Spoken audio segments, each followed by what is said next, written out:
Hi Aries, welcome to July. This is Teresa from Tarot by T. So this month we have a full moon in Capricorn on the 13th, and then a new moon in Leo on the 28th. The 28th. And that's favorable to your sign. And Jupiter goes retrograde around the same time at the end of the month. So let's see what the cards say first, and then we'll get into the astrology later. What does Aries need to know about love and relationships for the month of July 2022? What is coming up for Aries for July 2022 in terms of love and relationships? What's happening for Aries in July?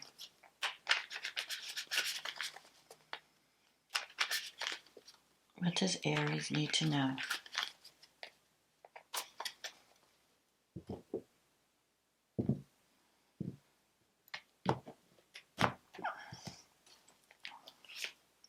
The Two of Swords, the Sun, the Wheel of Fortune, the Page of Cups,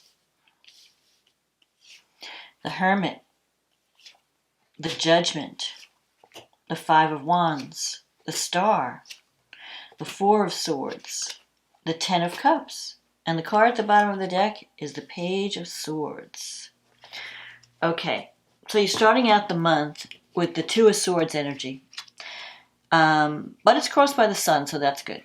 So the Two of Swords energy is about being undecided. You might be in a stalemate situation in a relationship. Maybe you've had a falling out and you're taking a time out from each other. The Two of Swords is also about you're on the fence trying to make a decision. And it could be that each person's waiting for the other person to reach out. Like you're saying, well, let her contact me, or let him contact me. I'm not going to be the one to break the ice. But somebody has to break the ice with this Two of Swords. So it should, if it was me, as an Aries, I think you should just have the courage and break the ice. If you want things to move, if you want things to happen. But maybe you're still thinking, do I want to start something with this person? Or I don't know. If you've had a falling out, you may be trying to decide whether you should start things up again or not. Now the Sun is here. So the Sun can help you to overcome any problems in a relationship. And the Sun energy, if you're dealing with someone that you really enjoy being with. I mean, the Sun is about having fun, honoring your inner child. Sometimes it could be a card that leads to marriage or commitment. But even if it doesn't go in that direction, you really like being with this person. And so I feel like if you just reach out, if one of you reaches out, and if the other person's not making a move, maybe it's time you should make a move. And you could help solve whatever problems. There might be some conflicts or misunderstandings going on. Power struggles maybe. But you also have a time card here of 4 weeks. So within a month, I feel that you could reach a new beginning and have a better, you can bring harmony to the relationship. But someone's got to, don't take too long being on the fence. Someone has to break the ice. The Wheel of Fortune is here in the past with the Page of Cups. Actually, you have 2 pages. So things are changing in a relationship. Now, with the Page of Cups energy, you could be dealing with someone who, sometimes the Page of Cups can represent a child who's very sensitive. That could be influencing this relationship. Sometimes it can mean that the Page of Cups can represent a message of love. So either you're wanting to let someone know how you feel, or someone would like to let you know how they feel, but they're very sensitive. So it's possible that if somebody got offended or whatever, maybe they're just afraid to open up. The Page of Cups can be very romantic, very sensitive, very creative. But basically the pages usually, if they don't represent children, they represent messages. And you also have the Page of Swords here. So this is a card of having to have a difficult conversation. maybe the way to heal the relationship is to talk, and to talk about things that might be uncomfortable for you. Like, tell the person how you feel. Maybe you're uncomfortable telling them how you feel, but I think that could change, that could turn the relationship around. So if you're having any difficulties, because I'm also seeing here the Five of Wands, which is a card of, could be internal struggle, could be fighting over petty BS, like you don't have a major conflict going on, but it seems like you're always fighting over something. And maybe a part of you is kind of undecided, like, I don't know. You're having this internal struggle. Do I want to have this conversation? Do I want to tell this person how I feel? Do I want to break the ice, break the silence? You have great cards here in terms of the future, because you have the Star here, which is a card of hope. You have the Ten of Cups as an ending card, as an outcome card. There's a lot of love to be salvaged from this situation. But you have coming up in the future, the Hermit. You have a lot of major cards, actually. So the Hermit and the Judgment. So the Hermit, you might be taking time out to think about what's right for you. Maybe you're just needing a time out to try and decide where you want to go with this relationship. Maybe you're not sure. The Judgment card talks about having some kind of spiritual awakening, working on yourself. Maybe you need to take time out to work, to heal, because you have the Four of Swords here. This is a card of taking time out to heal, taking a rest. Maybe you've been through a lot lately and you just need rest, and you're just in this healing mode, and you're not really feeling like connecting with people. So, because the Hermit, sometimes it's a lonely energy, it's a solitude kind of energy. You just feel like, I just want to be by myself. I don't want to connect with anybody. I just want to, listen to my inner voice. The Hermit's also about, it's kind of a lonely card too. So if you're having any problems, you don't have to bear them alone. You can reach out. There are people around you that love you and are there for you. You just have to reach out to them. The Hermit also represents talking to someone, like going to a doctor or a counselor or something, where you're listening to their advice. You're talking to someone about your problems, and they're kind of helping you to make some changes. Because with the Judgment in the future, I feel like you're going through some major changes, and you're kind of like becoming reborn in some way. Judgment is about a rebirth, rising above from the ashes. Also, it has to do with forgiveness. So if you've had a falling out with someone, maybe you need to forgive each other, or one of you needs to forgive the other person, so that you could restore harmony in the relationship. But the Judgment is a good card because it means that you are feeling stronger and more empowered. So you're overcoming difficulty because you're being the agent of change in your life. When the Judgment comes up, you're not waiting for change to happen. You're making things happen. You're realizing nothing in my life is going to change unless I work on myself first, unless I take action, unless I know what I want and I go after it. So that's good. I feel like you're kind of in a state of contemplation this month, where you're trying to think, what do I do, and how, do I want to take action? What's right for me? How do I need to change? I mean, you're thinking about all these things, but you have these great cards. The Star and the Sun are two great cards.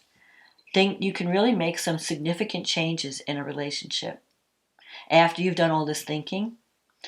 But I still feel that, when you're ready, reach out when you're ready. Maybe you need time out to think and to heal and to figure out where you want to go.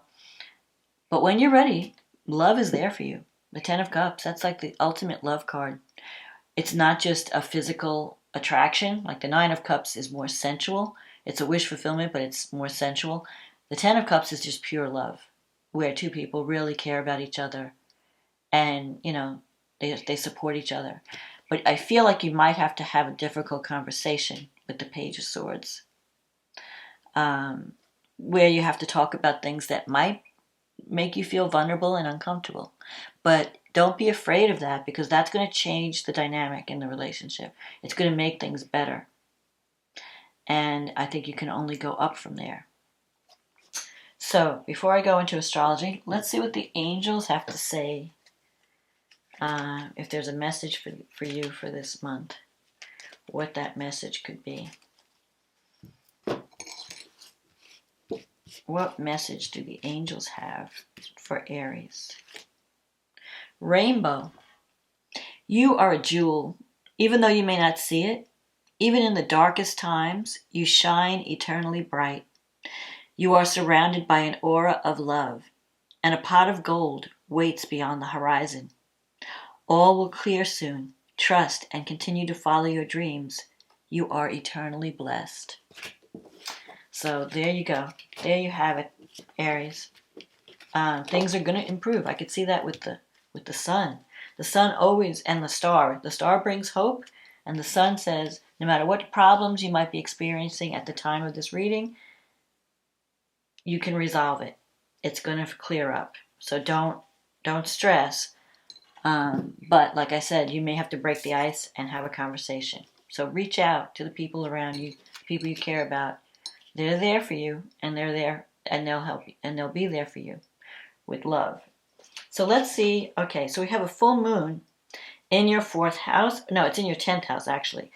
And it's conjunct Pluto. 10th house is the house of career. It's the house of your public. It's your public image. So it's your life direction. So the moon is in the 10th house, and the sun is in the 4th house. So there's this dynamic between home and career. Home and family, the 4th house, is, so you're having to try and balance the needs of your home, your ego, with the needs of the other. Whenever there's a full moon, it's always the balancing of, it's an opposition, and you have to blend the energies. Things come to a head, things come to completion around a full moon, but they also things are also revealed at the full moon. So whatever's been hidden comes to light, and especially with Pluto and the moon conjunct, whatever you're dealing with at this full moon is going to be very emotional and very powerful. There could be some power struggles with Pluto, so you want to avoid manipulation or power struggles or jealousy or any of the things that Pluto represents. But Pluto in the positive sense can represent transformation, changing something on a deep level, but you have to go deep. So you don't want to play power games with Pluto because there's always that chance. But you do want to go deep and transform something at this time. And this moon is trining Uranus and the North Node. And so Uranus and the North Node are in your 2nd house. That's the house of money. It's the house of self-esteem, self-worth, values. What do I need to feel safe and secure? With Uranus in Taurus, there could be some surprises in your financial situation. And since it's a trine, it could be a positive thing. You could find out that you're getting extra money, that money's coming in out of the blue, or that you get an opportunity. Your values are changing, and the things that you may have valued in the past no longer matter. Now you're focusing on something else. But I feel like you can make sudden changes. There could be sudden changes, but they could also be, you could be freed. It's also a freeing aspect. Anything that's been holding you back. Neptune is in the 11th house. The moon is also sextile Neptune. No, it's in your 12th house, I'm sorry. So the Neptune in the 12th is a very spiritual aspect. You're going through a dark night of the soul. It's like you're trying to find meaning in your life, but this moon can help you find it. It can shine a light on, what do I really need to give my life meaning, to give my relationships meaning? What is it that I'm, because it's very spiritual. Like maybe you need to find some kind of divine connection or spiritual path or spiritual practice. So you're not just going through the motions in your career. You're not just doing work just for the sake of work. You're doing something that means something to you, that has some kind of spiritual connection. So meditation would be good at this time. Some kind of meditation practice, any kind of psychotherapy, because the 12th house is the house of the unconscious, whatever is hidden. listening to your inner voice, following your intuition, all those things. Taking time out to find out who you are and what you need and what you want, what you want to focus your energy on. This could all be revealed around this full moon. At the same time, Mercury is making a square to Chiron in your first house, and Mercury's in the fourth house. So maybe there has to be some healing conversation with family and home issues. Maybe you need to talk about things from the past, your childhood. Mercury is also sextile Uranus in the second house, so you could have some communication, some unexpected developments around home and family might be popping up at this time. Another positive aspect is Venus. Venus is trining Saturn. You have Venus in the third, it's trining Saturn in the 11th. So you could have greater harmony in your relationships with friendships, and also with your siblings. So the third house is the house of communication, and it has to do with siblings, brothers, sisters, aunts, uncles. And the 11th house is the house of friendships, the groups that you belong to. So I feel like you're going to have an opportunity to connect with people, maybe even make a commitment to some group or some dream or goal that's going to help society in some way. Maybe you need to do work that really helps others, and be less focused on your own needs and more focused on the group needs or the environment needs, or, what can I do to make the world a better place? Maybe you could tap into a group of people that are helping to do that, and it can give your life more meaning. Now, at the same time, Venus is squaring Neptune. So, on the one hand, Venus trine Saturn is a positive influence. Whatever you're creating, you can create something that's going to last. But you have to make a commitment. With the square to Neptune, your thinking may not be clearly. You might be over idealizing something. So you want to make sure you're seeing things realistically. So bounce some ideas off of your friends and your family. If you feel like you're not judging a situation properly, don't be closed to other people's opinions, because you may not be seeing things clearly with Neptune. On a positive sense, Venus-Neptune can bring, like, when you're dealing with music or art or creativity, it can bring a lot of inspiration. You may be having a lot of inspired ideas. And so that is good. But Neptune can also bring self-deception. I feel like it could be self-deception because Neptune's in the 12th, and that's like your hidden, your psychological houses. So you could be run by unconscious programming that's interfering with your ability to give and receive love. So those are the issues you need to work on. But part of it, Venus in the third, communication, your thinking. What are your thoughts about love? What do you need to communicate around a relationship? Maybe you need to reach out and communicate. And that can help your situation. Whether it's talking about your insecurities or talking about your fears around being vulnerable, or whether it's actually picking up the phone or reaching out to someone and talking and telling them how you feel. Then we have this new moon on the 28th of July, at the end of the month.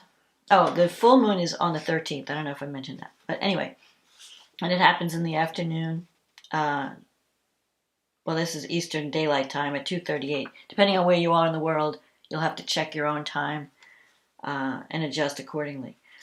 But the new moon in Leo, which is favorable to your sign, it's happening at the end of July, 1:55 p.m. Eastern Daylight Time.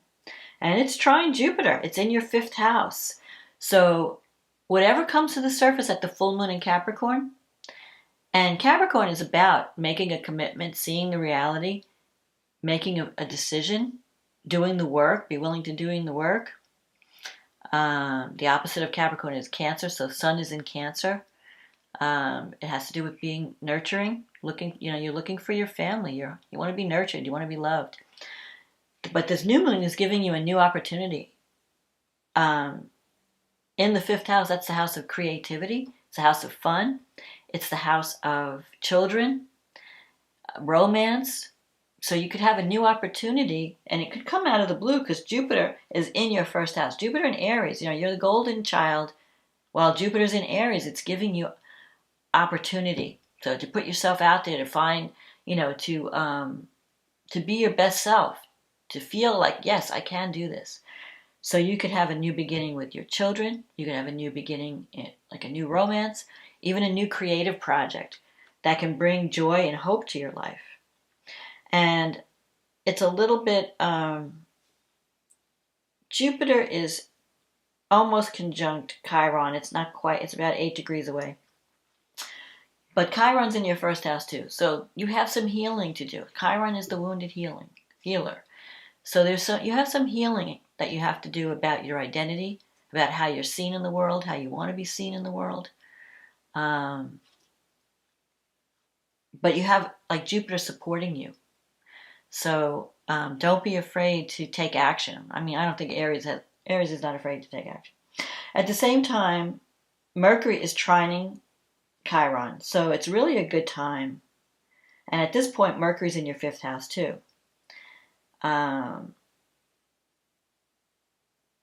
So I feel like you could get news. News might come in. Messages might come in that are going to help you at this new moon.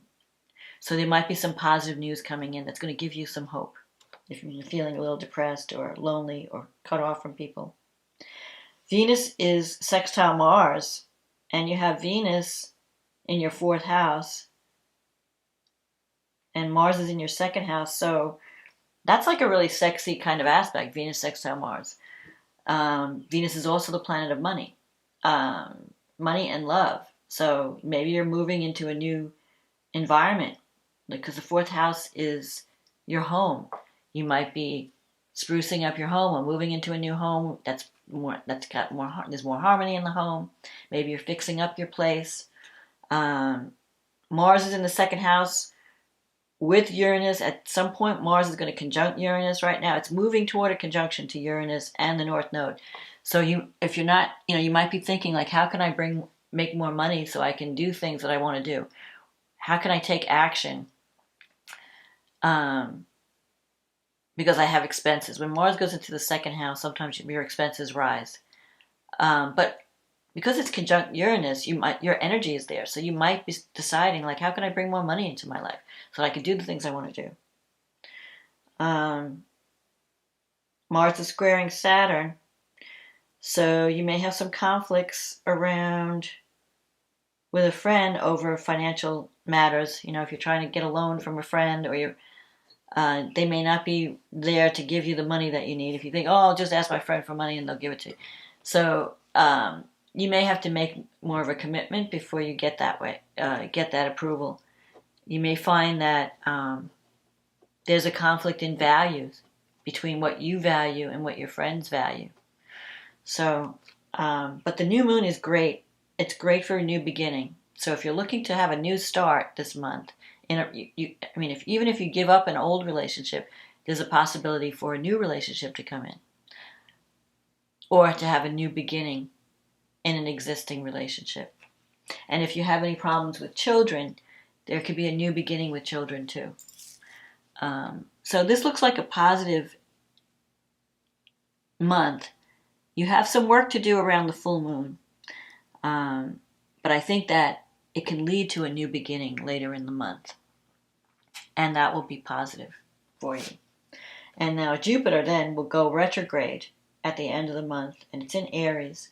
So you may have to rethink some of your plans, especially if you've taken on too much, because Jupiter gives you this feeling like I can do everything, I can do anything. So if you've taken on too much and you're overburdened, maybe you need to rethink your strategy and give up a couple of things. Just focus on what's important. This is a month where you want to find out what really matters to you and focus on that. Don't take on too much. But you have opportunity for love this month. But I feel like it revolves around speaking up and telling people how you feel and working on yourself. And you can have it all at the end of the month. You can have a brand new beginning. So that's my forecast, Aries. If you enjoyed this forecast, if it resonated with you, click on the like button, click on the subscribe button, leave a comment, let me know what's going on in your life. Thank you for supporting this channel. If you're new, welcome. Hope you're enjoying the videos. If you'd like a private reading, there's a link in the description box. Click on that, it'll take you to my website, and we can get you scheduled. In the meantime, have a wonderful July, and I'll talk to you again next month. Okay, bye now.